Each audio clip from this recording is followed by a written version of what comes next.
ఆయన స్ఫూర్తితో నిరంతరం అక్కడ కూర్చునే పాలకులు పరిపాలించాలని ఎల్లవేళలా ఆయన మనకు దిశానిర్దేశం చేసే విధంగా అక్కడికి కొన్ని కేవలం కూతవేటు దూరంలోనే అంబేద్కర్ గారి విగ్రహాన్ని అద్భుతంగా ఏర్పాటు చేశారు.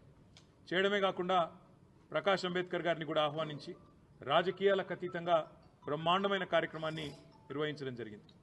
ఈరోజు ఈ ప్రభుత్వాన్ని నేను అడుగుతా ఉన్నాను, ఇవాళ మీరు నిర్బంధిస్తున్నది, అణిచివేస్తున్నది మమ్మల్ని కాదు, భారత రాష్ట్ర సమితి నాయకులను కాదు, మిమ్మల్ని ప్రశ్నిస్తున్న వాళ్ళని కాదు, మీరు నిర్బంధిస్తున్నది ఆ 125 ఫీట్ల ఎత్తున ఈరోజు మొత్తం హైదరాబాద్ను మొత్తం భారతదేశానికి స్ఫూర్తినిచ్చే విధంగా అక్కడ నిలుచొని ఉన్న మహానుభావుడు అంబేద్కర్ గారిని మీరు నిర్బంధిస్తూ ఉన్నారు. మీకు కోపం ఉంటే మా మీద ఉండవచ్చు, కేసీఆర్ గారి మీద ఉండవచ్చు, భారత రాష్ట్ర సమితి మీద ఉండొచ్చు, మా మీద అక్కసు ఉండొచ్చు. కానీ ఆ అక్కసును ఒక మహానుభావుడు ఏప్రిల్ 14 వారి జయంతి, డిసెంబర్ 6 అంబేద్కర్ గారి వర్ధంతి, మధ్యలో రాజ్యాంగ దినోత్సవం కూడా ఉన్నది. ఈ 3 సందర్భాల్లో కూడా బ్రహ్మాండంగా అక్కడ కార్యక్రమాలు చేయవచ్చు.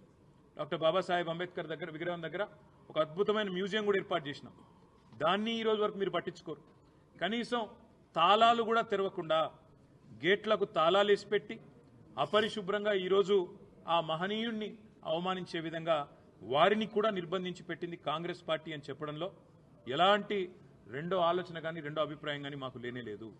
ఇవాళ మహానుభావుడి దగ్గరికి మేము పోతాము అంటే, ప్రజాస్వామికంగా నిరసన చెప్తాము అంటే, మా నాయకుల వ్యక్తిగత స్వేచ్ఛను, మా ప్రజాస్వామిక హక్కును కాలరాస్తున్న ప్రభుత్వానికి నిరసనగా మేము అక్కడికి పోతామంటే 300-400 మంది పోలీసులను పెట్టినారు కదా ముఖ్యమంత్రి గారు. నేను అడుగుతా ఉన్నా, ఆ 300-400 మంది పోలీసులకు మీరు పెట్టిన ఖర్చుతో ఆ ప్రాంగణం మొత్తం పరిశుభ్రం చేయరాదా?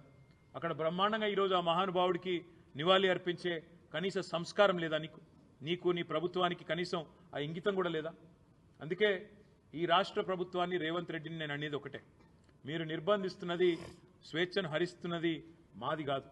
డాక్టర్ బాబాసాహెబ్ అంబేద్కర్ భారతరత్న ఆయన సామాన్యుడు కాదు, ఒక అసామాన్యుడు. ఈరోజు ప్రపంచవ్యాప్తంగా విశ్వవిఖ్యాత మేధావుల్లో ఒకటిగా గుర్తించబడ్డవాడు.